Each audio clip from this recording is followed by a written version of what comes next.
some hope to die. By these 50 countries, differing so much in race and religion, in language and culture. It is a big idea, a new world order. Well, I know they're lying. They tricked me once, but they're not going to trick me twice. The time is now.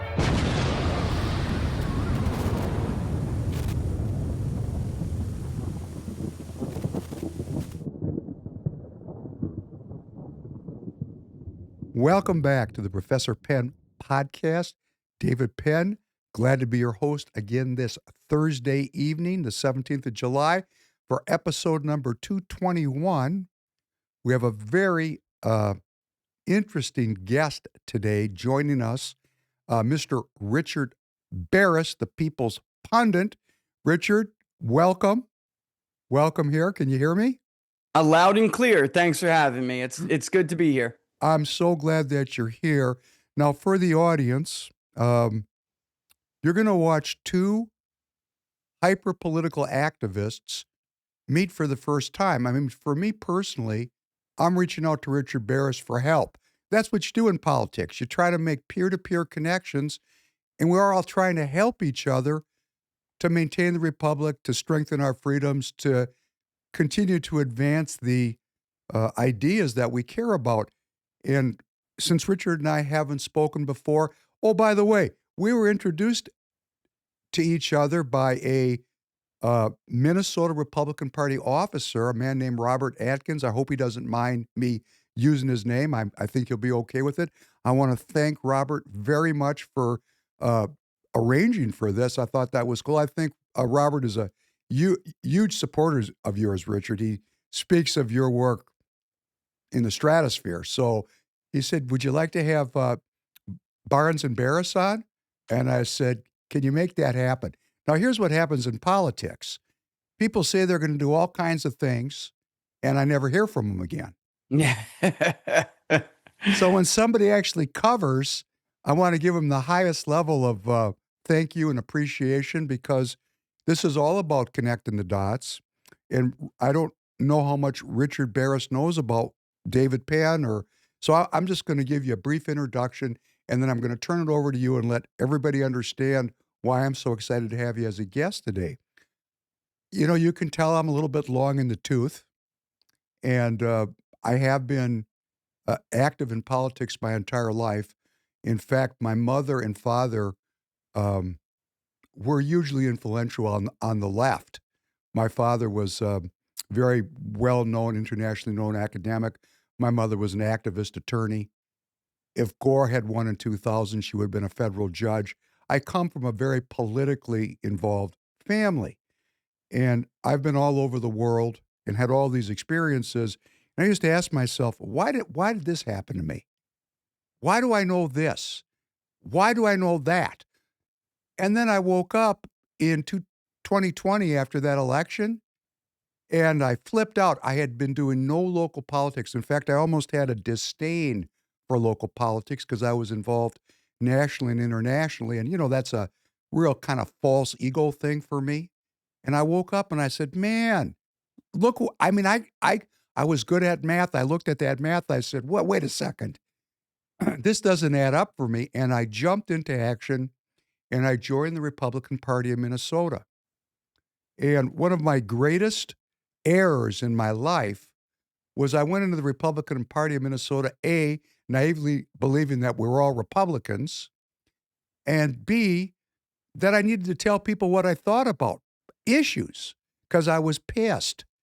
And I say this to all the people in my audience, I'm urging you to join the Republican Party in your neighborhood, but you don't have to argue with these people. Just show up and vote and build your own personal relationships so that we can get out the vote, because Richard is going to tell us shortly how grim it's looking in the midterms because he's looking at the data.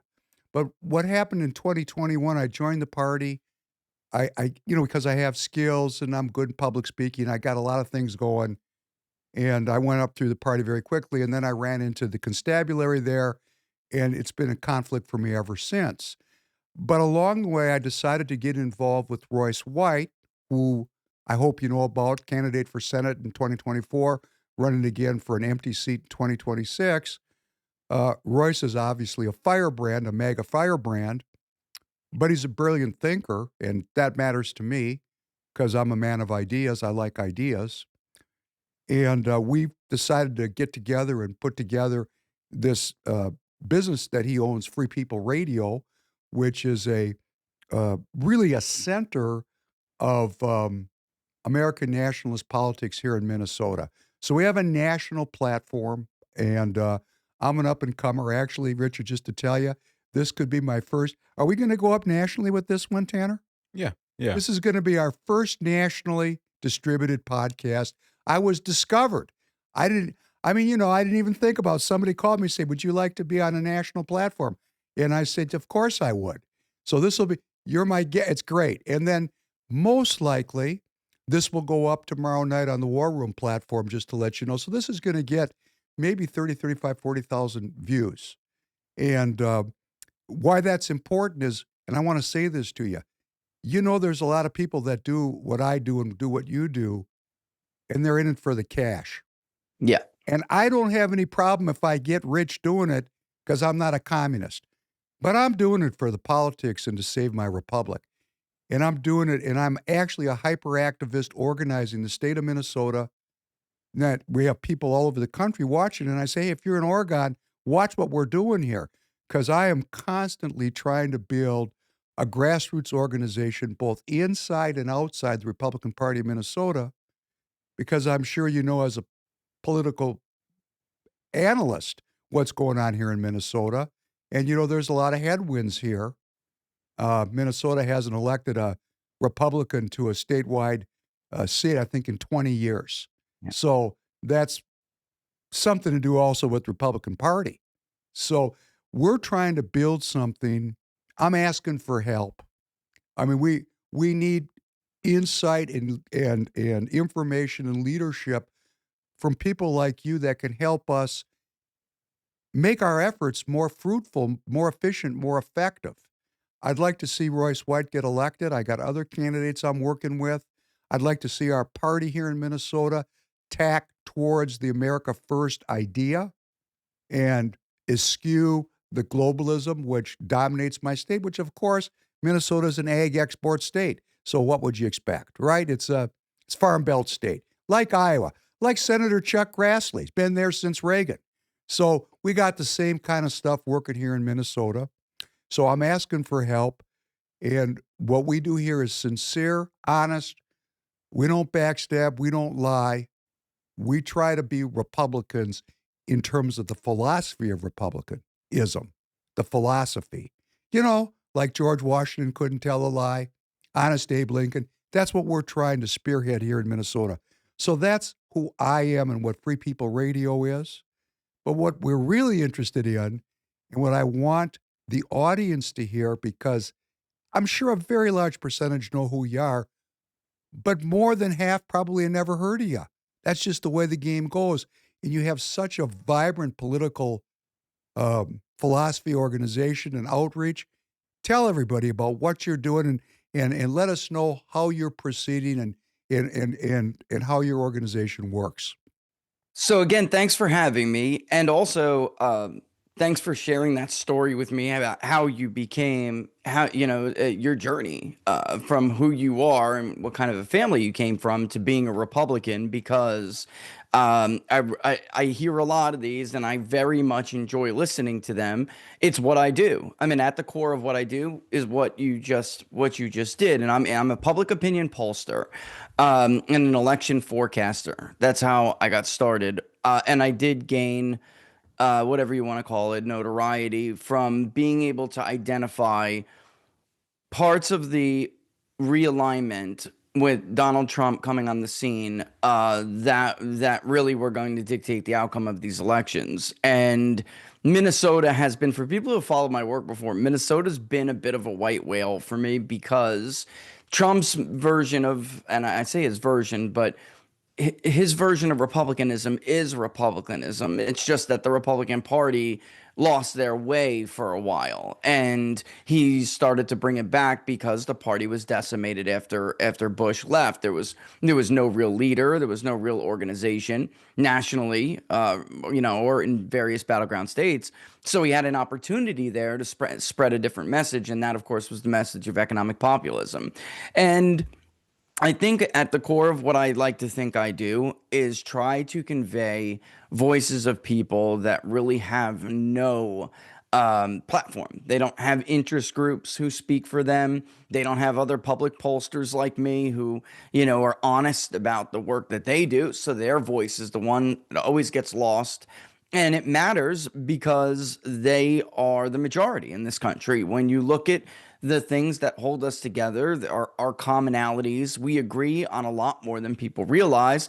It's just that certain powers that be have to marginalize people, various groups of people. And when they do, it leaves us feeling like we have less in common, and it leaves us feeling like many of us that they don't have a voice. So, I've always been happy that I've done a good job in the Trump era compared to some of my peers, but I do at the heart of it like to think of it not that I'm trying to help a politician or a party. I want people to be heard because our society is a self-governing society. And if people don't feel heard, it's unhealthy. I mean, that's at the bottom line. I think we function better. I think we operate better when people feel like the process is working for them. And polling, like so many other institutions in this business, has been broken. The media is broken. Polling is broken. And these institutions aren't working anymore as they were intended to work. So that's, at the core. Now, all pollsters have a view. And this is where I guess I differ. I'm just a little, obviously, I'm more outward, I'm more honest, more forthcoming about my own personal views. I don't think it serves anybody's interest to sit here and pretend like I don't have my own personal views and like media pollsters and others do, because I mean, you're just insulting the voter. You're insulting the intelligence of the audience. And of course, I have an outcome that I want to see.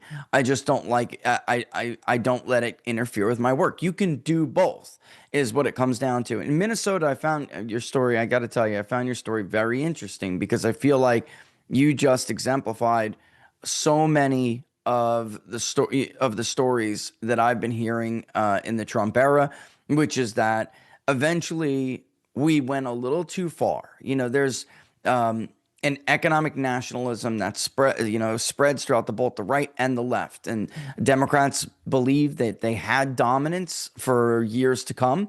They believed the demographics were in their favor, and they just went a little too far, and it woke a lot of people up. And for some people, it was COVID. For others, it was the election and how it was handled. I mean, there are all of these different events that had happened.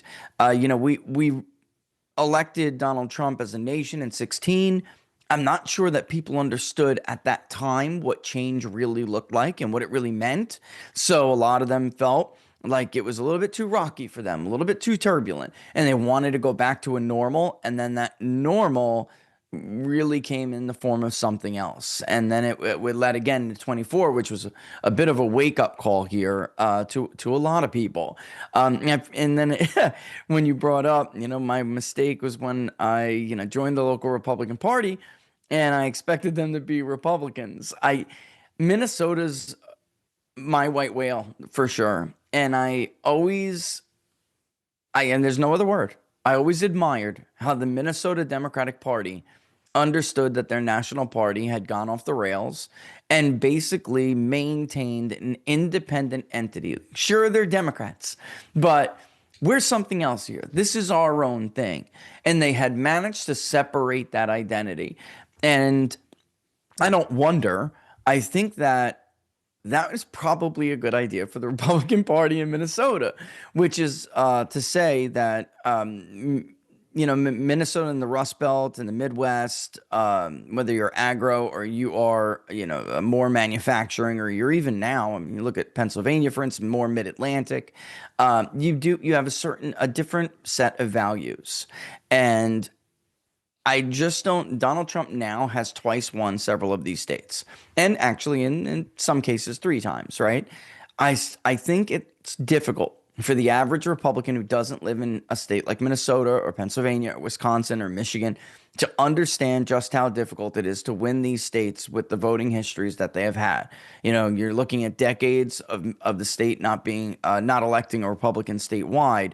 And yet he has come so close now. Yet he has come so he came very close in 16. And I feel like in 24, if he would have given it a little bit more attention, we would have saw an even closer result. And I'm sad that he does. But I think, I guess my point here is that I expect this from the Republican Party nationally going forward. They tend to forget about states until until they get a convincing case that it's worth putting time into it. And of course, I mean, you live in the state, I don't have to tell you. There are polls every year, there's staple pollsters, and they come out and they show that the state is not very competitive. And then whether it is or it isn't, it seems like the polls always say the same thing every year. And then yet, and 24 was one of them. It ended up being a lot closer than people thought. And people look back inevitably and say, had I only known it was going to be 4 points or 2 points we should have put some resources in it. So, you know, I think that the Republican Party nationally is yet to learn that lesson about your state. But I could drone on and on. But again, that, you know, is generally what I do. Well, thank you, Richard. If we were sitting at a coffee shop, I probably would have interrupted you 6 times. So I'm long in the tooth too. So no, I want to play off of this without, you know, Richard's looking at this nationally in a statistical. One thing you said, which was great, I think it's great, and you said, you know, the pollsters are, when they feign impartiality, they're insulting their customers, which are the, you know, the people that the voters that are consuming their information. You know, we're going through we're waking up as a people to the corruption of our institutions, of our media institutions. You know, I never thought about polling as an institution, but actually it is, and it's been used as a weapon, not as a source of information. And we're just waking up to that it manufactures a consensus which may or may not be real. And what I hear you saying is you're very upfront about your own political perspective, but when you do the work, you try to approach it from a scientific perspective and take aside your emotional and ideological content. And I'm watching your work, and you're a critic of what's going on because you're looking at the numbers. So you're not trying to hide what's going on. You're not what we would call a sycophant or a cultist. Right. But I do want to say, relative to Minnesota, I'm relatively new to state politics. I started in 21. And as you say, you like these stories. Well, let me give you a little bit more of my story. I'm a recovering globalist of the highest order. So I have been to China over 100 times, almost 200 times. And I was very involved there economically in a very big way in my industry, which is the tire industry. And we're still in the tire business. Before Donald Trump came down the elevator in the 16 cycle, I had decided that I wanted to pull out of China because I'd been going there since 93. And I recognized that there was things going on there that I was getting to see because of my familiarity with that culture that made me uncomfortable making the kind of money I was making. And you talk about economic populism.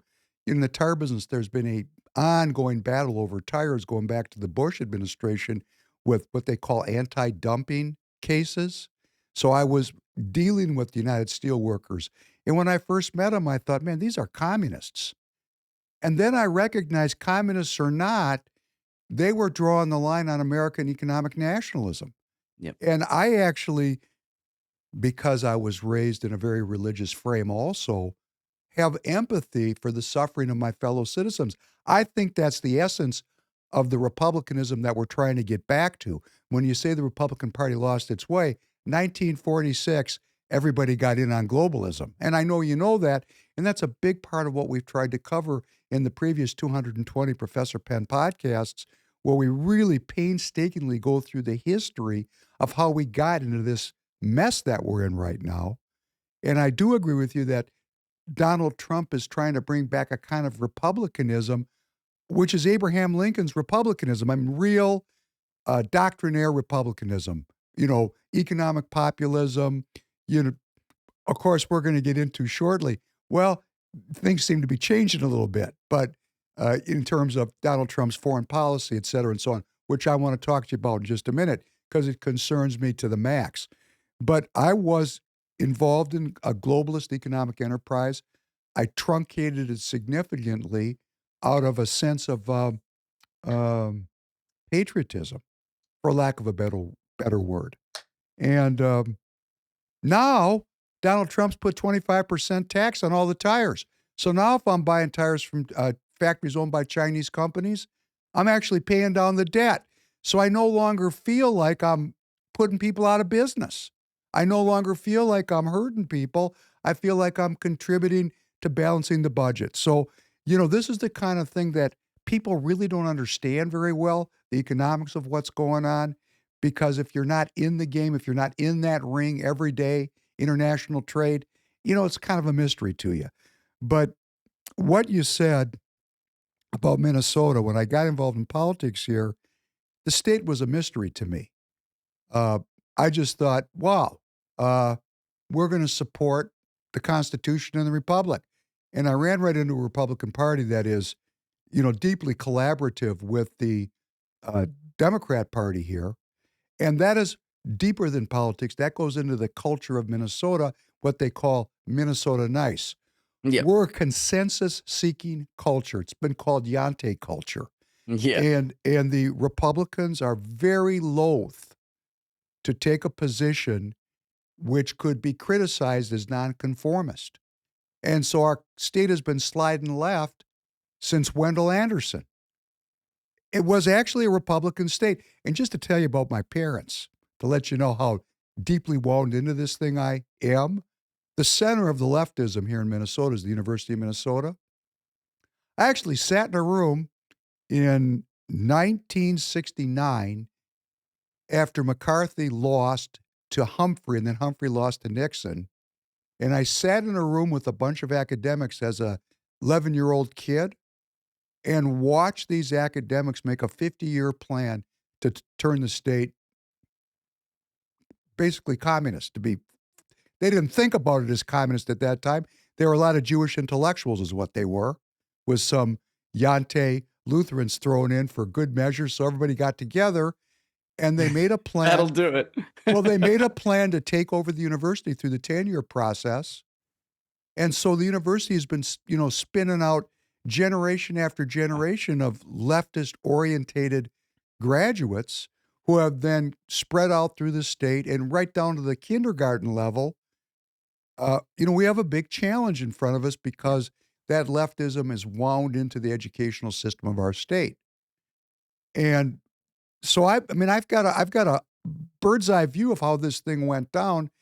I don't have 50 years. So I want to talk to you about like a 10-year plan that we could, I'm still viable because I'm still full of piss and vinegar. And I want to give everything I've got because I love the Republic and I love the founding documents when we've painstakingly gone through them here on this podcast. But the one line, a creator that grants unalienable rights, that for me, that's the game right there for me personally. And I want all my fellow citizens in Minnesota to have at least the chance to discover that. So what we're doing in Minnesota now is we're trying to get Royce elected. And you said just as we're going on, do you know Royce personally?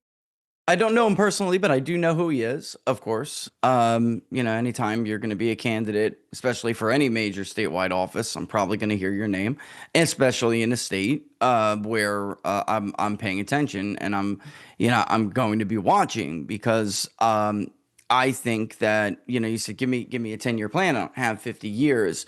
I think Minnesota got left out of some of that, what other states had, a couple of years ahead of you guys said, I'm going to need a plan too. And I think Minnesota got left out because Republicans haven't yet allowed themselves to fully believe that the state is flippable. I mean, I don't know why. We've seen several close calls.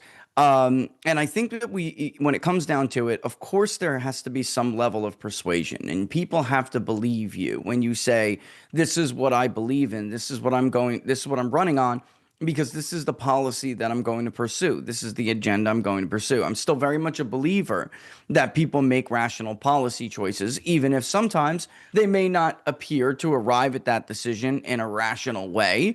It still is a rational choice. And I think that Minnesota has, first and foremost, motivation. There is a level of persuasion, but this is a game of motivation at this point. And we have a lot of people who've been orphaned in the process.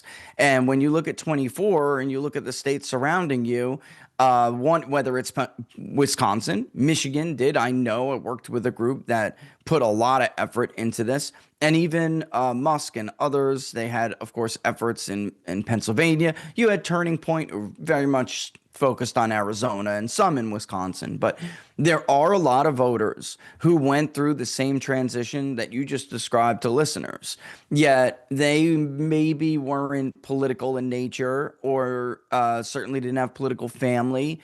And they were just basically orphaned from the process. Maybe when they were growing up, they thought, my family voted Democrat, and then we call it ancestral voting history. That maybe they thought my family voted Democrat, but I don't think they voted for this kind of a Democratic Party, and I'm basically just going to be disconnected from the political process. There are a lot more people in who that describes than most political analysts understand, and certainly most political campaigns understand. And so for a long time, this isn't new. It just seemed that in 24, it started to actually sink in to some people. The name of the game is to change the electorate and not just try to persuade it, because what those academics that you sat in the room with 50 years ago, what they tried to do wasn't convince the voters of Minnesota at that time that they were right. They convinced each other that we can make a plan to change who it is that will eventually be voting. And I'm saying there's actually a way for Republicans to do that, and it's not going to take 50 years of indoctrination. There are people who are out. Can I just interrupt you, just because now we are at the coffee shop and I have a question. So I'm sure you know who Dan Schultz is and the Precinct Strategy. Yeah. And when I got involved in politics here in Minnesota, what I believed was my role as a party officer was to build out the party infrastructure down to the precinct level so we could get out the vote and so that we could form a community of Republicans. And of course, my chair at the time shut that down. And I said, why would you do that? And his answer was, we don't need any more Republicans. We just need more work from the Republicans we already have. And I was so naive, I did not recognize that that was a power consolidation, protect process. Now I understand it, but I didn't at the time. And what I'm trying to do here in Minnesota, and we're getting better at it, when I went into the process, nobody knew each other. I'm talking about the activists throughout the state. We didn't even know each other's names because the party kept us separated into the little cantons called Senate districts. And we broke that down. I mean, the activists, this kind of media that I'm doing, and of course what you're doing at a national level, and we're national, but we're really focused on Minnesota. Sorry, my audience, if you're in Tennessee, we're just a model for you. I mean, you got to have a master model of somebody that's willing to go anywhere, any place, anytime to talk to anybody about anything. That's who you're talking to, Richard. That's what I do. So, I mean, I'm just at that point that I've just lost it. I mean, I've lost all sense of normalcy. I've given over to this process that you're starting to allude to. And I'm going to ask you, what do you mean? Because I'm starting that out by saying what I'm doing is trying to build out the Republican Party at the precinct level that the party itself will not do. Yeah. Yeah, I think it's unfortunate that that is the case, but the story again that you just told is one I've heard in Myrtle Beach, South Carolina. It's one I've heard in Eastern North Carolina. It's one I've heard in Southeastern Pennsylvania and Northeastern Pennsylvania. It was The first time, I think, and I know there are others, and there were names, of course, attached to the idea of the precinct strategy. After 2020, a lot of people woke up and realized, after years of people like me trying to tell them, it really did fall on deaf ears, that a lot of this local, I mean, we all focus on the national, but the local stuff is where a lot of levers of government, are pulled. And if you're not there, you can't count a vote. Honestly, you can't get a vote out. Honestly, you can't register to vote efficiently. So, if you don't have enough people at the local level and you don't have enough people in the places where they need to be, you could be in a red county, and I guarantee you, there's a blue clerk counting your votes because they're not out there doing that work. And it was unfortunate that the people who were there, decided, when there was this influx of people for the precinct strategy, they decided not to welcome them with open arms, but instead with a guarded mentality that they're coming for what's mine. And that is very unfortunate. But everybody who tried to get involved in the precinct strategy ran into that. And it certainly stymied any effort that would have contributed to what the goal of that was. And so what we did in 24 was an attempt to just get around them and get around all of this. And we did a lot of research on how to bring out or change these orphan voters. And it's something I could get into. I'm not sure we have enough time, but what we found is that, and this shouldn't have surprised anybody, these voters are very decentralized in their thinking. They actually don't react well to outsiders. So the idea of a party knocking on doors or trying to, it actually didn't work that well for them. The best way was for personal family, personal friends, coworkers, like-minded people, even gamer groups. I mean, these are things we used. People have gaming communities. It's unbelievable, but you would be surprised how many economic nationalists or populists, however you want to characterize them, that lean to the right. You would be surprised how many were sitting on very well-known video games and on Discords, and basically we use those communities and we use those relationships to convince them that their votes mattered, and that was the hardest part about this effort. And the AP made fun of us, and CNN made fun of us, and they joked and they said, look at what some of these, Trump supporting groups are trying to do in states like Michigan. It's ridiculous. Nobody ever gets out these voters. Hunters, Minnesota. I know that you've probably heard of people like Scott Pressler and others. I think that often some of these influencer types, they do embellish some of the numbers, but it's another excellent point, another excellent community. And by the way, Don Jr. understands this. He did understand it in Minnesota. He just didn't get any support for it, unfortunately, years ago. But hunters are another community. They certainly lean toward our views. It's just that they are, going on with their lives. The hardest thing is to convince them that their vote still matters, still counts. And I mean, I know this is kind of opening the door to so much other conversation, but we found that you had to motivate those low propensity and even orphan voters, no propensity voters, in order to change the makeup of the state. And that's any part of a plan to win Minnesota. I really truly believe would have to include something like that, because you have the Twin Cities behemoth that you have to contend with. And there's another side, of course, to that, because minimizing the vote share in those areas, that's a whole other conversation. I think the way you do that is just to be honest with people and be honest with voters. But I'll digress. Richard, let me just go back over a couple things, but let me start with the last one first, and then I want to go back to the RNC relative to party politics. So don't let me forget, Tanner. Yeah. Okay. By the way, good morning, Tanner. Good morning.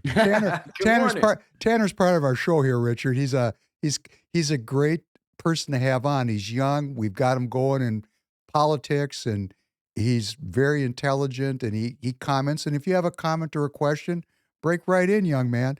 I wanted to just say relative, you said something that's so critical to me personally, because I talked about my parents. My father was deeply involved in the civil rights movement in the 1960s.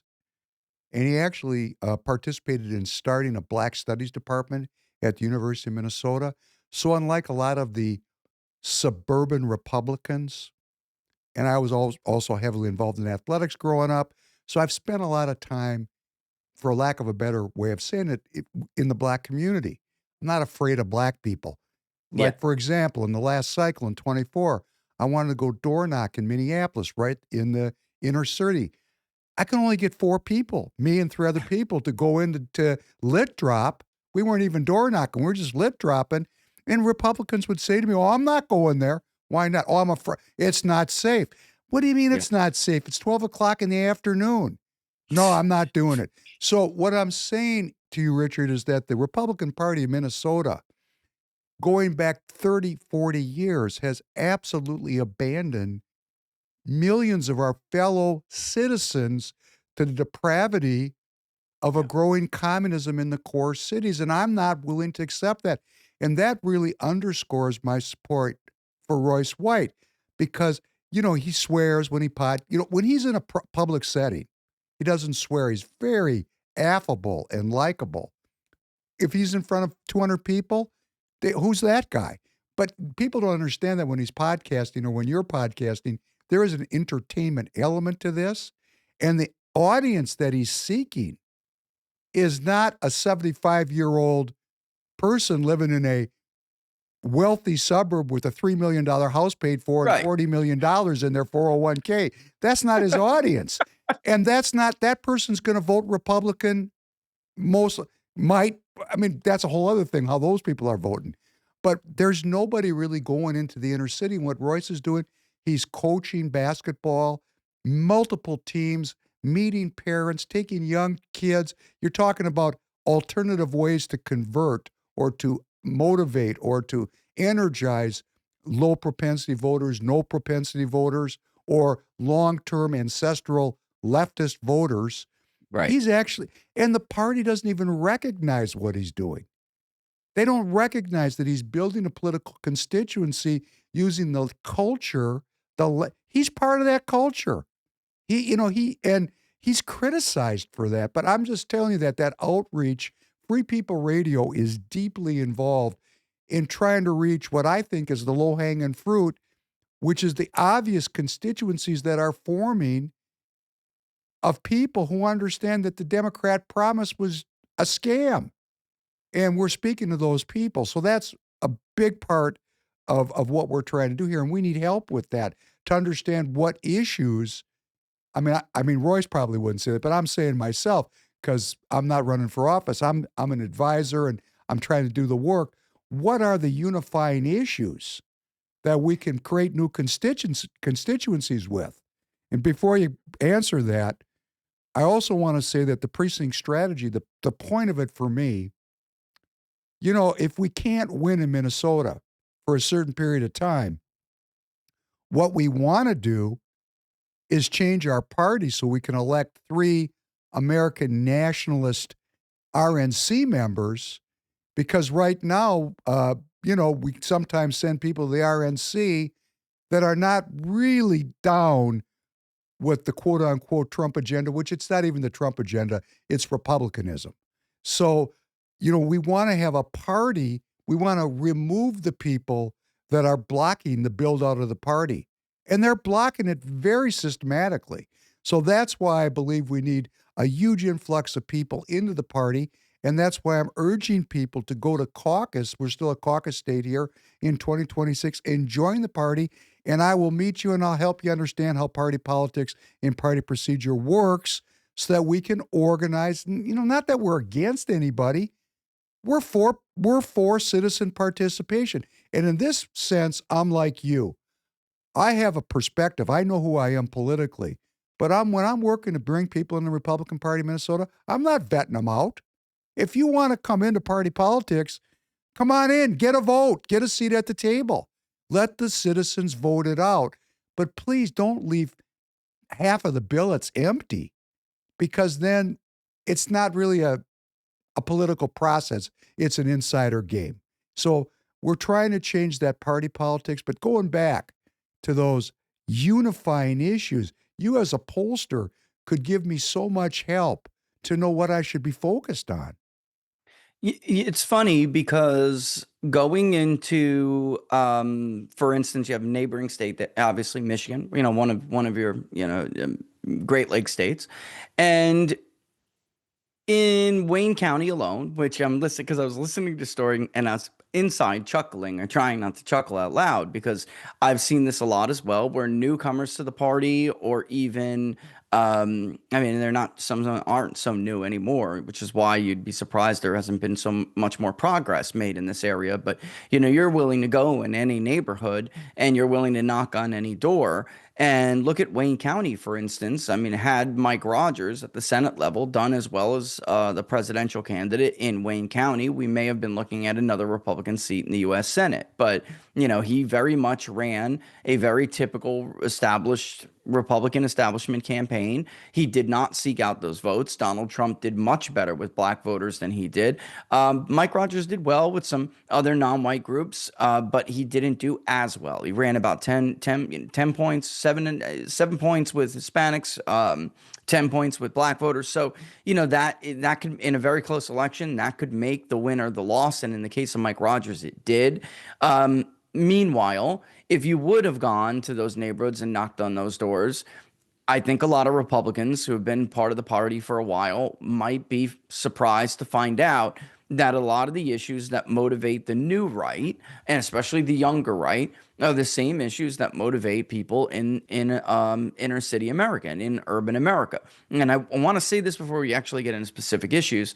I wanted to just briefly mention that I have been arguing for whatever you want to call it, bridging the urban-rural divide through these issues for years, because for years, decades now, it's been American politics and electoral politics been a fight between, you have your rural coalitions and you have your urban coalitions, and then they're fighting over the suburbs to see who can win enough, to carry the day. And it leaves the suburb as the most important voting block, basically, because you figure the rurals are going to vote how they're going to vote. The urban voters are going to vote how they're going to vote. So everybody focuses on the suburbs. And there's a couple of problems with that. First and foremost, that the suburbs actually have unique issues, or unique perspective that allows, like, when you're focusing and you're tailoring your message to them, you can leave out large numbers of people in urban and rural America. So it's not healthy for our politics to do this. And then secondly, if we did begin to narrow the gap between urban and rural America, it just makes for a more unifying society, right? We're not going to be so polarized and balkanized. So it's not only a good political strategy, it's good politics in the sense that it will lead to a more stable society. That being all said, instead of finding the things that we differ on, or entertaining this system that does separate us, when you go and you knock on those doors in urban Black America, for instance, you're going to find a lot of mothers and a lot of mothers who are upset that maybe illegal immigration is putting so much burden on the social systems, the social welfare, education, healthcare. It's putting so much burden on them that they're the ones who suffer a great deal because of it. There were a lot of stories in New York City and other urban areas leading up to last year's election where, when these people came in and the government didn't know where to put them, they get dumped into the interior, which is unfortunate in and of itself. But a lot of the people who suffered from that were minority school districts who used their schools to house these people. And it was very disrupting to the families in those neighborhoods. You'll find men who wish there was just more economic activity. I mean, we have this very bleak and dark picture. Let's be honest. I mean, this is not a huge deal everywhere, but it is in certain parts of the Republican Party where they have a very, dark view. They don't know other communities very well because they have excluded them from their political process for so long.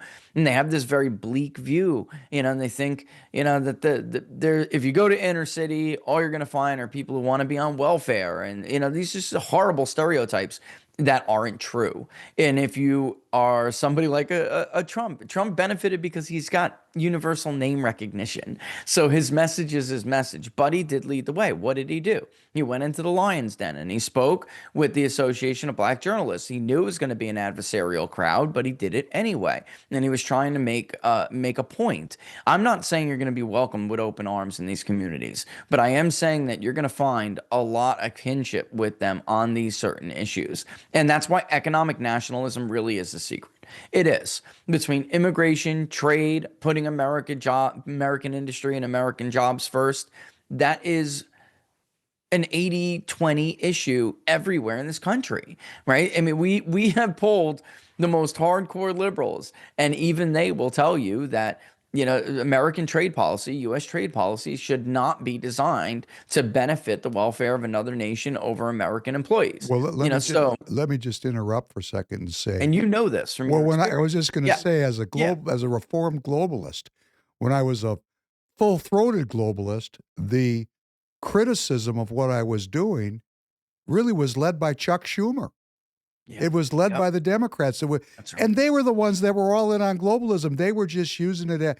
I mean, now that I look back on it, I realize how deeply duplicitous these people are. Very, yes. Because they're, and there was an alliance between this kind of, what did you call, establishment, a traditional Republican campaign, because empire is about the U.S. dollar, which is about trade.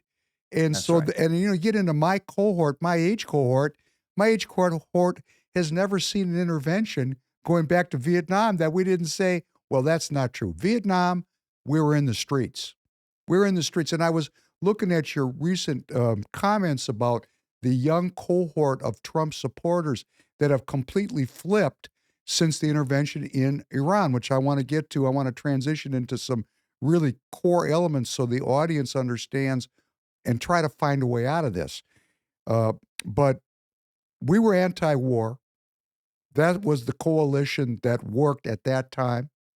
But after that, and I personally, in my own poetic musings, think that the 4 assassinations in the 60s, which I call the 4 martyrs, Kennedy, Malcolm X, Martin Luther King, Robert. Yep. I think those 4 assassinations took my age cohort and scared us like sheep. Like if you have an opinion and you're standing up against power, you're going to die. And then Nixon financialized their economy, and it was glorious to get rich. So everybody, because we were a very idealistic generation when we were when we were at square one, we were hippies. Man, this was a generation of people that wanted intense change.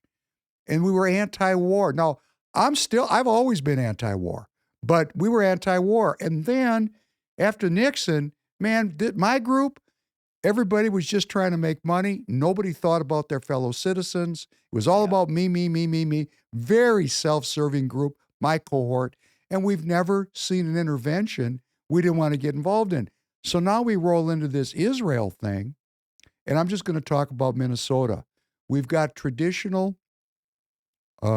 Republicans, establishment Republican, empire-supporting Republicans that see America as the hegemon, that are bought into the idea of America as the world's policeman, and that our version of political economy is the end of history, for lack of a better way of saying it.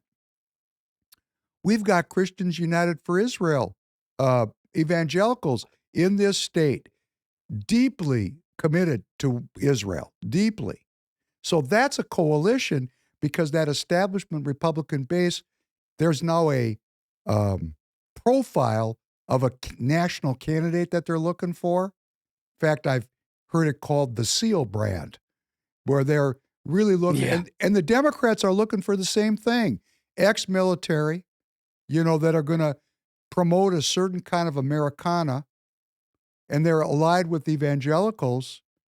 I mean, that is really not, this is the fight in the Republican Party here in Minnesota, and probably in every state in the nation. Would you agree with that statement? Yeah, and they're trying to find one for Senator Tom Tillis's seat in North Carolina. He'll be not seeking re-election, and there are some good people who could step up and do that, and they're looking for that type as well. One of them is a Green Beret.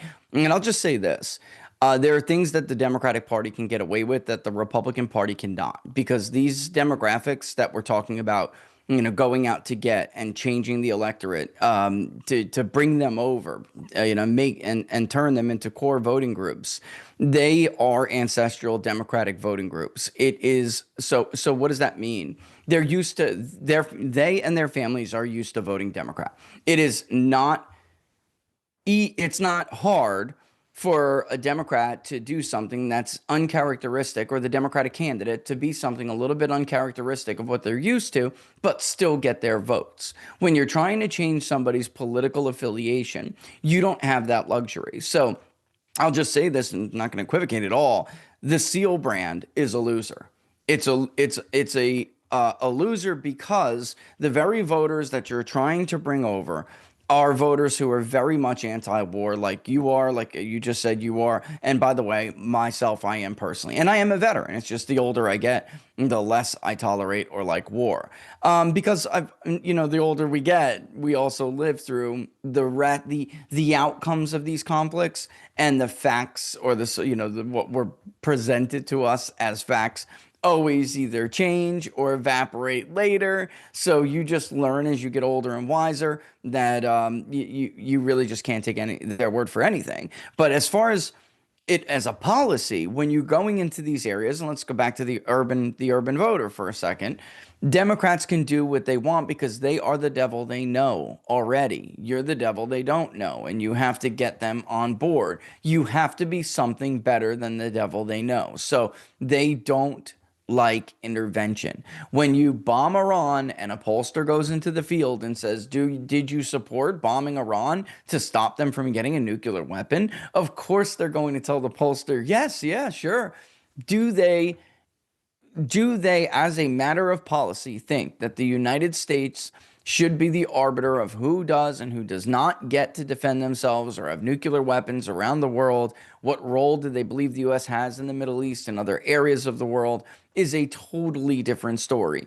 Americans have no more appetite for conflict. They don't want even limited conflicts because they worry about escalation. These groups couldn't care less what Israel's problem is or what their latest threat is to their own existence. They don't care. They're worried about the threat to their existence at home. Richard, give me 1 second. Tanner, I want you to timestamp this where we started talking about this issue about the Seal brand. I want you to clip it. I'm going to send it to all the party elders that I strive with here in Minnesota, because that's a very, coming from you as a noted pollster of high integrity, this is a trap that I think this is a trap that we're falling into in the party, and I looked at your polling and your commentary on these younger voters that are the most recent converts to, I don't want to call it Trumpism. I'm not big on labels. They just didn't want to vote Democrat. They came into the coalition to elect Donald Trump. I don't know what's in their heads. I mean, in total. I think it is fair. I think it is fair to call them MAGA. I think MAGA got a bad name in the media, but it does, because there's MAGA and there's even MAHA, and I was stunned by how powerful the Make America Healthy Again message really was until we studied it before the election. But it was extremely powerful, especially with young people. But young people in the 18 to 29 demographic we thought, we were skeptics. These kids grew up, and I don't mean to put anybody down. I'm just getting older now, folks. So I don't mean kids, but kids. But they grew up with their parents being lied to about COVID. They grew up with maybe they themselves were lied to about COVID. The aftermath of recessions and wars and just one foolish policy after another. They basically have PTSD from what's been done to them.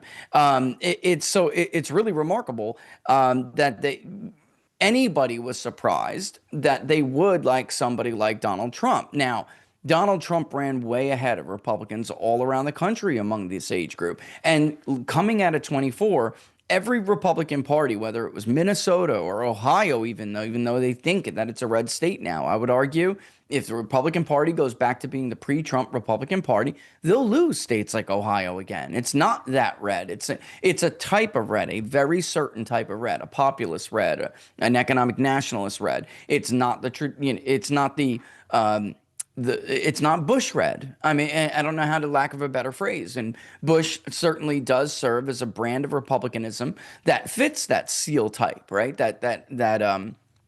Dan Crenshaw kind of candidate, Tom Cotton kind of candidate. Tom's a very nice guy, but he would not win a national election. There's a mold there that they're looking for that is couldn't be more opposite of what the Republican Party really needs going forward. And just to say this for people who are kind of wondering what we're referring to, the 18 to 29 group, when Donald Trump began to decline over the first 100-day period, and he did not decline as some other pollsters found, but he was falling, and then he was very high during his honeymoon period, so that shouldn't be surprising. But there were certain groups that were keeping him propped up, and some of them 18 to 29. Black men under 45, Hispanic men overall. These groups that we are not used to, we have not grown accustomed to labeling as Republican voting groups or supportive demographic groups. And they were holding him up. The minute he bombed Iran, they took off. 18 to 29-year-olds started to turn, and I don't want to say turn, but they started to say, I disapprove of the job he's doing. And we would ask them point blank about the bombing of Iran. We know it was that started this. And then as time went on, it's painting a much more clearer picture. After he took that intervention in Iran, even though it was a very limited, as they want us to believe, a limited intervention, a limited action, there was an increase among support among voters he doesn't get and will never get. The rich, highly educated, upper crust, I don't want to say suburbanite, but typically what we associate with a white liberal, a very rich white liberal, or an old school kind of Bill Kristol Republican. That's the voting group that said, yes, I'm happy about the bombing of Iran's nuclear sites. And oh, by the way, I even somewhat approve of Donald Trump now. And my argument is simple, and it's this. In a couple weeks, those groups will be gone again. They'll be right back to hating Donald Trump, and they'll be right back to disapproving of the agenda items and doing everything they have been doing for the last 10 years. And the only thing that you're going to have remaining is a weakened base. 18 to 29-year-olds that supported you are going to be hard to win back. They're skeptical people. You can't burn these people, especially since they're so new to the coalition. So, I mean, I know I just said a lot. It's a lot to take in. This is great. Because I really want to up my game and be politically effective. You can run around. I mean, there's a difference between activity and productivity. I'm not interested in being active. I want to be productive. And this thing you're talking about is critical to me. And just to, from the poetic frame, as I was driving into the studio this morning, I was listening to Morning Joe on MSNBC. And here's what I heard them doing. They were using Donald Trump's stance on the Epstein files to substantiate that it was always a conspiracy theory and that, MAGA was always, flying in the wind on this deal with the deep state. So they were actually using Donald Trump's stance to justify their position. So now Donald Trump is in league with Morning Mika and Morning Joe. And then they had the next person on, and they were touting, it actually was Senator Richard Blumenthal, because now Trump has given Putin 50 days and he's going to let this sanction bill, or he's threatening with these tremendous secondary sanctions. I mean, really, this is how you start a world war, actually. And Blumenthal was singing Trump's praises. So when you got Richard Blumenthal, senator from Connecticut, who is he's the anti-Trump. And all of a sudden they're palsies. There's trouble in River City in the coalition for sure, which I think is what you're talking about. So I don't know if you want to talk about this from a pollster frame or from a political analyst frame. What do you think is going on? I mean, can we even speculate about what's going on here? Do you have some, because I'm going to tell you, my perspective has been, I'm slow to judge until I see the punchline. But Yeah. I'm getting close to a punchline. And as I said, and I say this on my podcast, I'm not a Donald Trump fan. I'm not motivated by people. I'm motivated by ideas. That's just me. And I tell my audience, Right. if you love Donald Trump, I'm not against that. I'm into the idea. And all of a sudden, I'm watching a rather neocon foreign policy emerge, which is no different than anything that I've seen going back to Gulf War I. It's the same to me. Am I wrong to say that? Look, and then maybe I should have used this or saved this label for this response, because the truth is, if you support Donald Trump, being a sycophant and clapping along like a seal is not the way to ensure he's successful. You, for once, have a president who does listen to his base. He cares what they think, and he responds. Now, what I saw yesterday on Truth was a line I really never thought he would cross. He did, and he'll have to deal with the consequences of that, and there will be. But if you do support Donald Trump, and the funny thing is, many of the people who are being critical right now have been on with Donald Trump from the beginning and were among his strongest supporters before any of these yes men came along before. And I mean that by people who support him surrogacy, but also in the administration. So, it's obvious. To deny that there's not a problem right now in MAGA is a level of sycophancy I can't entertain. I just don't. I personally cannot get there. We're not we're not cultists after all. That's it. And I think I was getting there, actually, that the media for years have called MAGA a cult. And in truth, the last 3 to 4 weeks have proved that MAGA, in fact, is not a cult.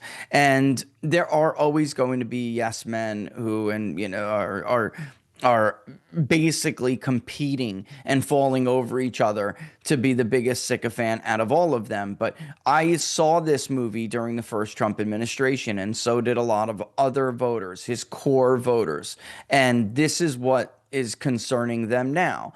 When they see mistakes, they feel that they can point them out. When they didn't in the first administration, things took a very bad turn, and they denied him a presidency by outmaneuvering him. If we're being honest, we really have to be unafraid to say the truth.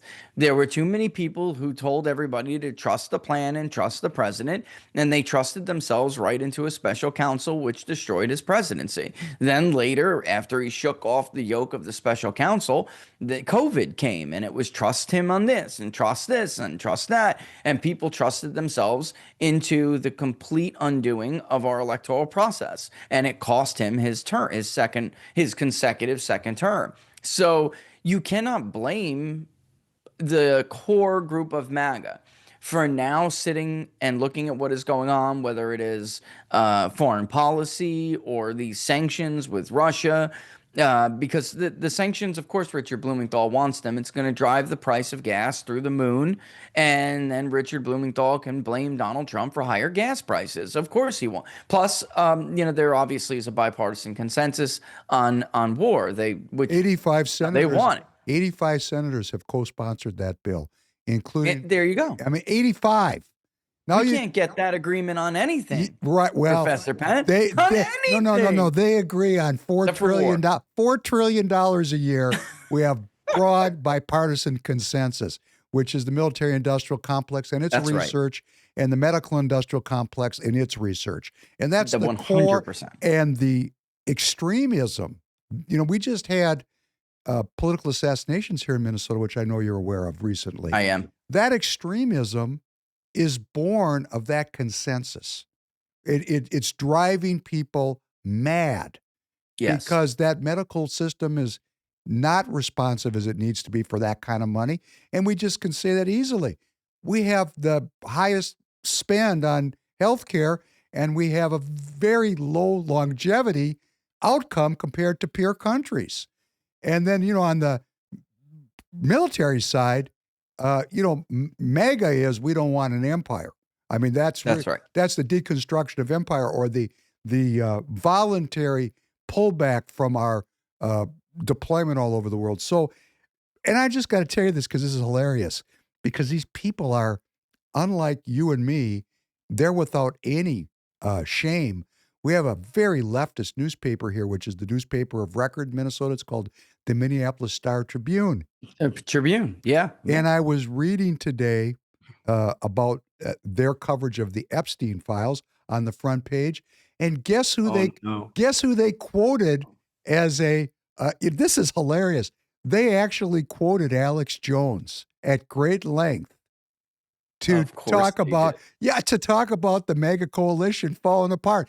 I mean, to see Alex Jones's name on the front page of that newspaper just shows me how deeply disingenuous these people are. Because Alex Jones is, of course, persona non grata. Of course. But now he's our source. It's just hilarious. I would keep that newspaper for for my memorabilia collection, which I have one of. I see something that's remarkable, obviously, the fight picture. But when I do events, and I go speak here or there, or I see, political events or gatherings that I think are going to be big, I try to keep. That would be one of these. I would see the cover of that and I would keep it, because that is very revealing, Professor Penn. If you look at what they're doing, they would never cite Alex Jones ever, but they're using Alex Jones to serve their own purposes, to serve their own ends, which is to drive a wedge. Listen, I mean, the real sin here may have been with the whole Epstein, and I know that's I'm sure, right, that had to do with the Epstein files. I think the real situation here with Epstein is that it's a proxy issue for holding the rich and the powerful and the unaccountable accountable. It's a proxy issue for the us versus them, the globalists versus nationalists, and there's nobody in their right mind. And when you stop the sycophants, when you tune them out, when you have an honest discussion, there's nobody worth their weight in this business who would argue that they did not mishandle that entire situation. And making it worse is, wasn't inevitable, but they're making it worse by simply refusing to acknowledge that they did mishandle it. The amount of leeway that voters give to the president is something that a guy like me, who's been doing this a long time, you don't see it often. And voters, they tire of political figures and men very quickly. They give him a lot of love and a lot of grace and a lot of latitude. And the only way that he can damage that relationship is it's himself. The media can't do it. The late Rush Limbaugh was very right about this. However, the last couple of Truth Social posts in response to this, that's to me, it's the first time I've ever seen Trump say or write or do anything that could jeopardize that relationship. And that's problematic for anybody's effort like the one that you were detailing before in Minnesota and in other places around the country where, Republicans are trying to build a new coalition and move forward. And by the way, Minnesota is doable. It is. But this is the worst possible thing that anyone can hope to see that may be engaging in an effort like this, because he is the symbol, unfortunately, and I'm like you. I'm uncomfortable with the idea of idolizing men and following men like that. Men are fallible and flawed. Ideas are not. In their purest form, right? So I think that he can right this ship. How? But he's got to do it soon. How? I just would like what from a pollster's perspective and from your political acumen, since he's put himself really in a corner. What's his move? Yes. Does he have a move out of this thing? He does. He's got to do big things, and I know he's not the kind of guy who likes to, apologize. That's not happening. But you can have, a Mia Carter, Sister Soldier kind of Bill Clinton moment. You need to do big things to show people that you are committed to holding people accountable. And there are some things I know and I have heard about, and we'll see if they materialize or result in anything. But, going after the bad actors who, honestly, committed either frauds or horrible crimes against the American public would be a great place to start. They're out there. You mentioned it before. I mean, the two complexes that Americans cannot stand and that probably take the most from them are the big pharma complex and the military complex, and those are good places to start. And then in the last poll that we just put out, the theme of the poll is the voters think Donald Trump has somehow gotten distracted, and he was not elected to do these things, right? To protect Israel from a threat, to start a war with Russia. They very clearly voted for him to de-escalate the war, the Russo-Ukrainian war. And they wanted him to fix inflation and immigration. And immigration, he really does have a lot to tout. A lot of this comes from his own.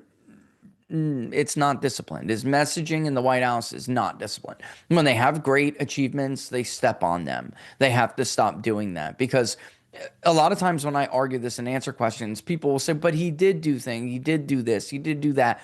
A big problem with the Biden White House was their communications as well. It was horrible. And every time they had a win, a political win that they could tout, they stepped on their own win. Trump is doing the very same thing. Folks, the best wage growth in 60 years, we had a report, and it was completely overshadowed because Trump bombed Iran's nuclear sites, and nobody cared or talked about it. It got lost in the coverage. And I'm a gym guy.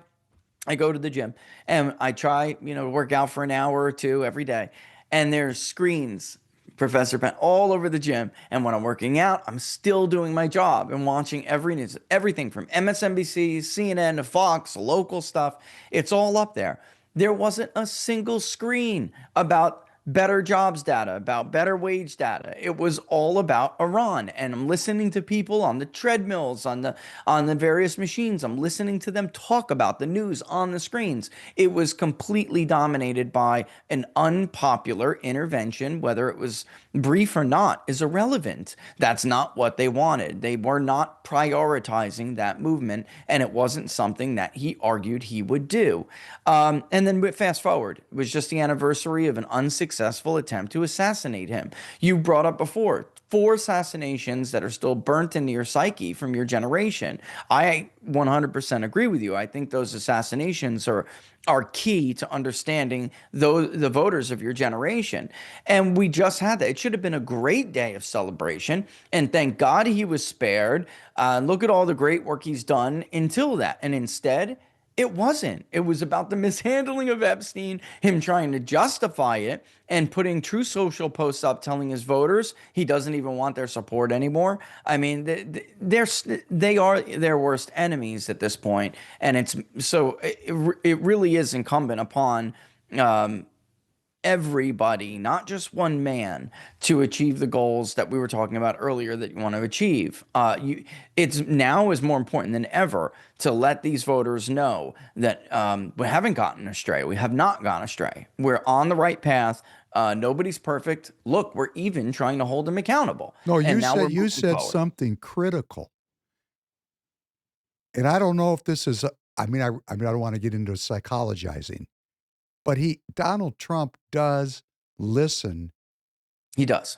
Which is unique because we've had administration after administration that's pursuing an agenda and was really interested in persuading me, whatever it was that I felt or believed. And so, if you're listening and you're viewing and you have concerns, you got to be full-throated about this. You can write the White House. You can, this is, and you said another thing, this is critical also, because we got the precinct strategy which is this kind of straight line way to do something in the party and to spread the party. But you said, talk to your friends, your neighbors, your co-workers, your children, your parents. Politics, a vote is like a thermometer. It tells you what's going on at that day. But what it's really measuring is the human will, our collective wills at that moment. And our Yes. collective wills, we have a president that can feel, can sense in a very kind of unusual, I think, kind of an unusual way. He can sense the zeitgeist of the times and knows how to use that. I think we can be very influential in pushing back. And there are people that are prominent in this movement that are full-throated in opposing some of this. And I support that. And I'm going to tell you, Royce is one of them. You know, I'm going to tell you right here in Minnesota, so you know. So the party has erected yet again a seal here to run against Royce, because the last thing the party wants is for Royce to become the most important politician in Minnesota. Because, you know, we have the House Majority Whip here in Minnesota. So there's a natural tension, because if Royce was to succeed, he'd be the man. So they're running a seal, and I've, you know, been critical of him because he's a seal. I don't want to elect, hey, if you're a hammer, every problem's a nail. And I say, might be the greatest guy in the world. I don't know him, but I'm not going to take a chance on it. And he seems to have a problem with the truth, kind of a difficulty with it, which is something I don't want in any politician.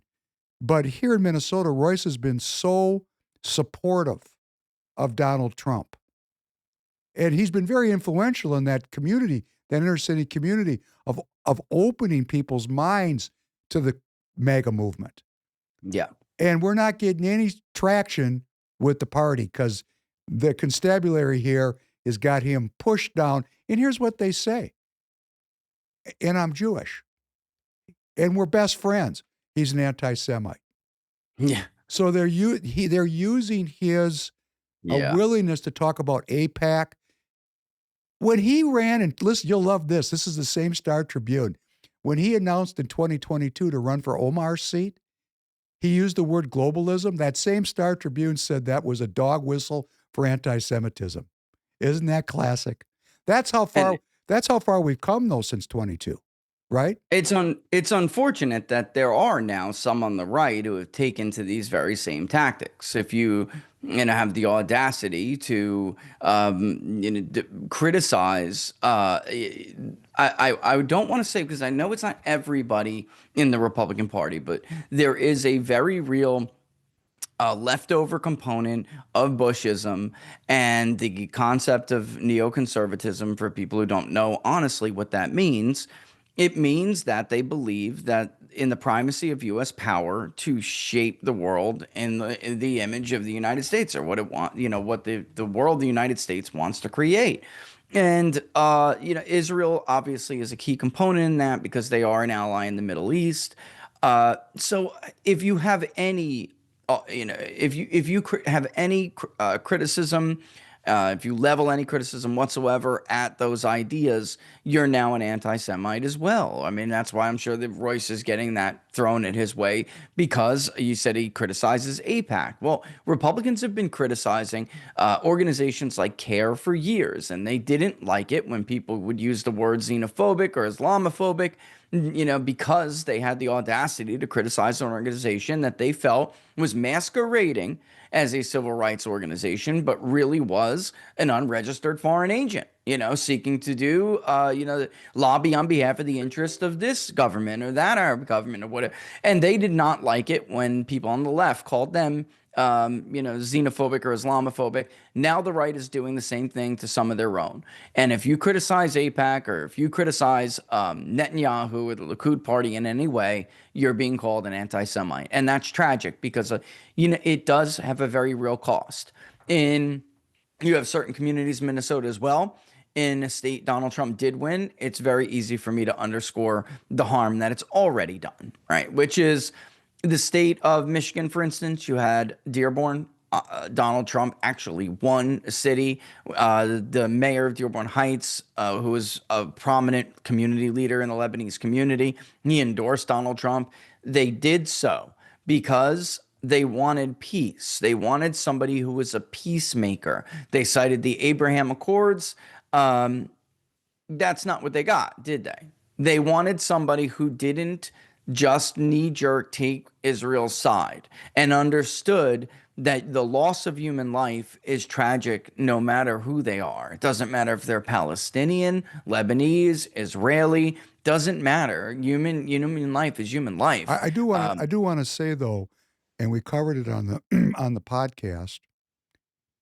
Donald Trump did deliver an epic speech in Saudi Arabia to the leaders of He the did. Islamic. I mean, it was He his did. opening Yeah. bid was, "I'm not here to tell you how to live," and this American exception. This goes back to Jimmy Burns in '46.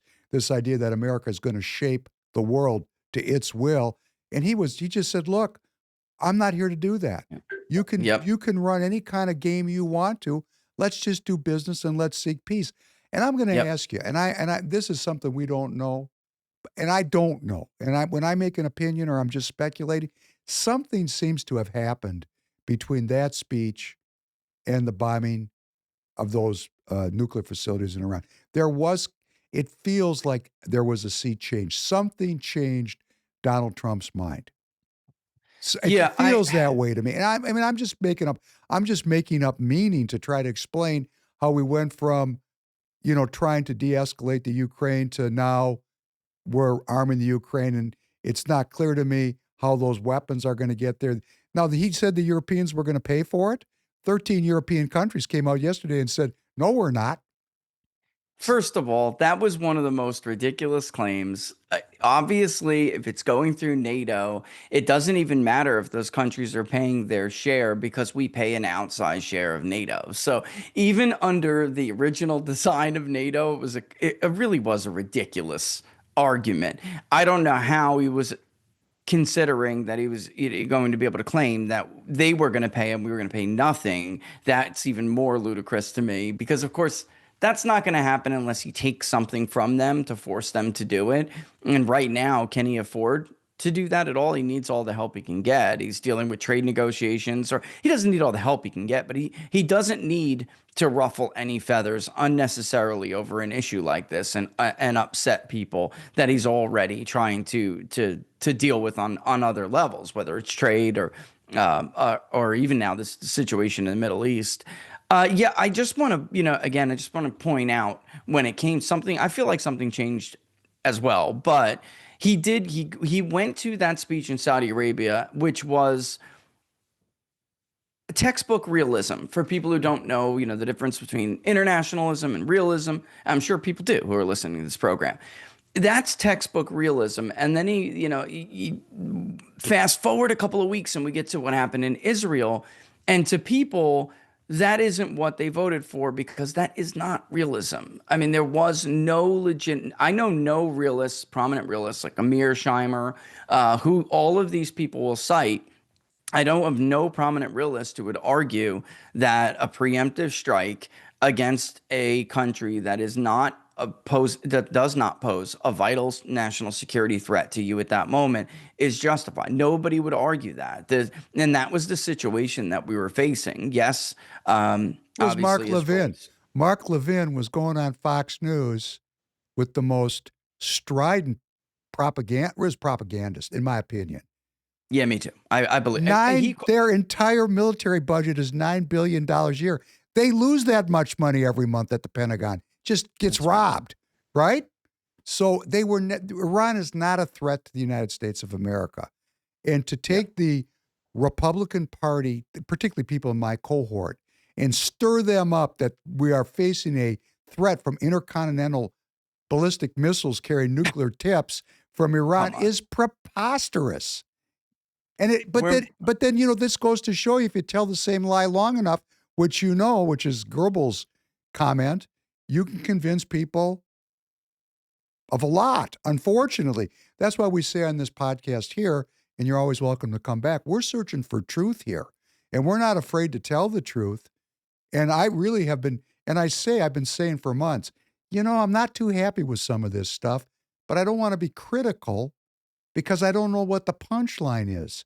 So I don't want to be, and pundits always have to have something to say. I'm plenty willing to say I don't know, and I'm waiting to see. I'm not on somebody's payroll where I have to be a prognosticator. I'm just trying to look at, wow, there's been a change. Well, if there's been a change, maybe there could be another change. I would like to believe that this set of ideas that Donald Trump has really coalesced, because those ideas were there before he showed up. The anti-war movement is MAGA. You know, that's beautiful. Maybe he can pivot back. Maybe he's negotiated. I mean, but I have a lot of negative things to say now, because I agree with you. That bombing ensures that the Iranians are going to go for a nuclear weapon. It's their only move to maintain their regime. So we now have, we've guaranteed that they're going to develop a nuclear capability. Guaranteed it. For example, and when you put a 50-day deadline on the Russians for those kind of secondary sanctions, what's he going to do in 50 days if Putin tells him to pound sand? I mean, he'll have, and I think we know this from, knowing Trump now as both as an actual president and as a campaigner. He's not going to blink. So, then this is the problem with, I think, the game that he's playing. And this is what worries me, because you do have people, they give him, like I said, they give him a lot of latitude, but things are starting to pile up now. Questions are starting to pile up, and they're becoming too many situations where the risk of escalating, right? I think, and I'll just be honest, personally, I think that the president showed a lot of restraint, because I know that the pressure on him to do a lot more in Iran, for instance, was a lot worse. I know the pressure on him to do more in Eastern Europe is a lot worse than we're being led to believe. It's difficult to be in his position and constantly listen to those war drums, which is, they have this down to a science, folks. They know how to pressure White Houses into doing things. So I do think he's exercising restraint. The problem is they're now beginning to get him in a position where the threat of escalating or things getting out of control is coming from multiple places. This happened, by the way, to the Kennedy administration. He was basically, being sieged. There were sieges from all sides, whether it was Cuba or Asia. And it just became a situation where, one little escalation here and there and could lead to something full blown. And that's what happened to Vietnam. And it's another reason we could learn a lot from the Kennedy administration. It's another reason why I did not think it was wise, to use a symmetrical response strategy when it comes to Iran, because we've seen this before, and eventually you just see one side ups the ante, the other side has to up the ante. Now he's deploying the same strategy in Eastern Europe, and Putin is not. I mean, Putin is at a point where he's been fighting a war for a couple of years now. That I don't know how listeners would feel about this, but again, most realists would say that NATO is the aggressor. We put the bulwark, the satellite state, on their border. They did not do that to us. If they did it to, for instance, across the border in Niagara Falls, and they were sitting right over there, in our neighbors, took a chunk out of Canada, our neighbors of the north, and would we just sit blindly and let them, have that satellite state on our border? Of course we wouldn't, right? So I don't know how many realists would argue that Putin did, provoke this conflict. So if you're Putin and you're engaged in this conflict for a couple of years, you can't just give it back. He's that would be incredibly difficult position. That'd be the end of him in Russia. It's over for him if he gives them. Yes, he's got to at least take the Donbass at the very least, and he's got to exit. His exit strategy has got to be one that includes looking strong and looking like he did. He faced down the West, and they got what they wanted, and they moved on. And this is what worried me about that situation. The longer that it persisted, the more it would change Putin's calculus, and the more of Ukraine he would need to justify taking in order to back out of there peacefully. And contrary to what a lot of people say in Western media, it's one of the worst propagandists out there. Russia is not a weak country. They're not. They've actually showed a great deal of restraint. So I hope that continues to be the case. I think we're getting a little bit lazy and a little bit complacent, And so there are just too many of us who are willing, or at least on the pundit side of this. I don't think that's true of people. People don't want armed conflict with Russia. The American public does not have the resolve for it. So when I say people, I actually mean the pundit class. I don't think they appreciate how devastating a conflict between great powers can be. I think They James haven't Baker. been around for one. I think James Baker, if memory serves correctly, who was the uh, in the Reagan administration in the State Department. He was the head of the State Department. I think he said, if I remember correctly, my job is to wake up every day and make sure we don't go to war with Russia. Right.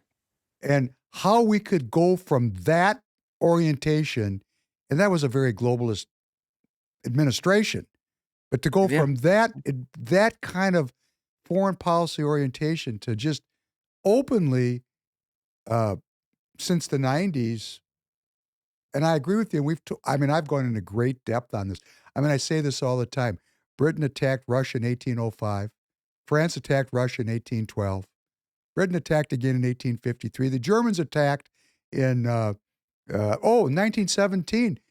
We had 13,000 American troops in Vladivostok when the revolution happened. The West went in there. 42, Operation Barbarossa, the Germans, the Cold War, now this war. Yep. It's not that the Russians haven't been doing their own skullduggery, but this is the great game of Europe. And the whole point of America was to get out of this mess, was to obviously people came here and piggybacked on the people that ran away, but the original people that came here were trying to escape that kind of monarchical great game. And, well, we've reproduced it here again. So we're embroiled in something that is really not Republican as a philosophy. It is right. I think that's it. And I don't mean to interrupt you. I just want to make sure that I do say this because I keep forgetting to say them now every opportunity. It's not, that isn't Republicanism. And that has been the reason that Trump has had the success that he's been trying to bring that back. And so when some people who are Trump's defenders, and God love them. I mean, they're doing what they feel is best, I'm sure. When they defend him, regardless of whatever he does without criticism, they're actually damaging and hindering his ability to be a more popular and more successful president. And then what does that mean? Well, Republicans in the future have got to win over voters, certain voting groups that he won that they failed to win, which we started the show with. There are a lot more examples that can go around the map, and we could just knock them down one by one. And by the way, your congressional districts in your state, especially the southeastern part of the state, he completely outruns these traditional Republicans in your part of the state. So the longer we continue with this, I usually call it an identity crisis. The longer that Republicans as a party persist with this identity crisis, the more they procrastinate being able to bring these voters into the fold. And we're at a point now where I understand they want to defend their guy, but we're at a point now where, the hour's getting late. He will not be on the ballot again. And these voters are out there wondering and looking at events and saying to themselves, what is going on here? And when it comes time to vote for Republican candidates and he's not on that ballot, it's going to be a very difficult time convincing them that the party's candidates down ballot are worth the trust the way that they put into him. And by the way, he did great getting out voters that we were talking about that are lower propensity. He did great, but there were more. There are a lot more. And had Republicans gotten them out in 24, their congressional gains would have been much, much bigger, and they didn't. So I don't know why would be miring ourselves in this conversation. I thought we were pretty much past this debate. Now it should be all about motivating and what's the best way to reach these people and bring them into the fold. Do you think this new media, like we're doing here, this podcast medium, is helpful to reach these low and no propensity voters? I do, and and the reason why, you're educating people on what they could be doing as well. And there are other programs that have demonstrated that they can make a difference. So I think the more widespread, and you in Minnesota, you need one of these because again, We're here. We're here, baby. it's been ignored for too long. And We I want mean, all the help. Look, we're sitting at the coffee I think shop. it's essential what Help you're doing. me. I'm asking Yeah. for help. I mean, I want you to come back. I want to make a relationship with you. I would like to get together with you. And here's what the audience needs to understand. The data that Richard generates is watched by the administration. So this polling data, that's the feedback loop of us answering these polls honestly and Yes. participating, because the data then gets into the administration. That's the feedback from the street. I mean, of course, there's people like Bannon. I mean, he's listened to, but the man in the street is more important than any of the pundits. That's And right. so the aggregation of this data is what Richard is collecting. So when he says we need to speak back, we need to be forceful in our pushback, he's going to collect that data. It's going to go back to the administration. And that is how Donald Trump can analyze where he's at and push back again. And this is something that you and I understand. I don't think people understand it. First of And all, I know, it's the fog of war for him. I mean, you get tired. And I know this Yes. happens for you too. Yes. You've got to Sure. constantly come up with content and ideas, and you wake up one day and you go, man, I don't even know what's going on today. I got to figure this out. Well, he's sitting in that chair and he's being hammered on, and it's a mile a minute every minute, and he's doing the best he can, I'm sure. I know he is. And he errs.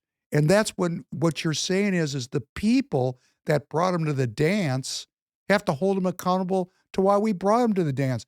And that is the data you're going to aggregate, and he's going to see it. Is that a true statement? Yeah, that what you just said was 100% true and so valuable that you said it. Starting with the beginning, folks, if you get called by a pollster, I know that maybe you don't trust them. If they want 5 or 10 minutes of your time, give it to them. It doesn't matter if it's me or anybody else.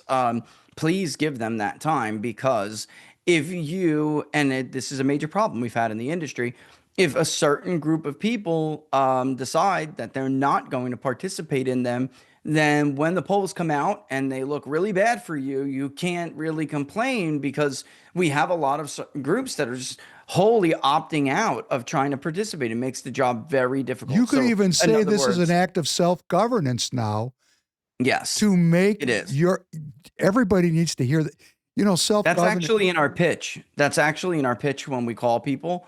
We actually say that in our pitch. So please, that it's our way of saying, please give us 10 minutes with your opinion is valuable to us, because this is your chance to have your voice heard. And that comes with assurances that we promise we will accurately reflect them, because there are people who simply don't think that their real opinion will be conveyed properly.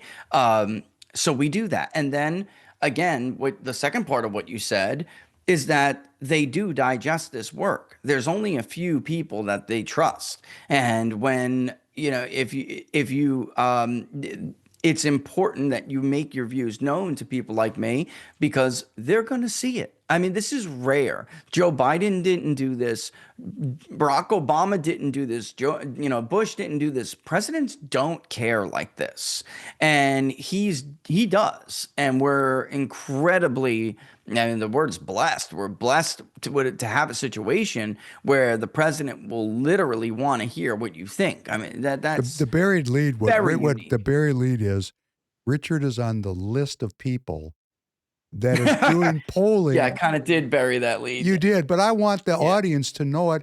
And Richard, can you give everybody your socials? Because I want everybody to follow you.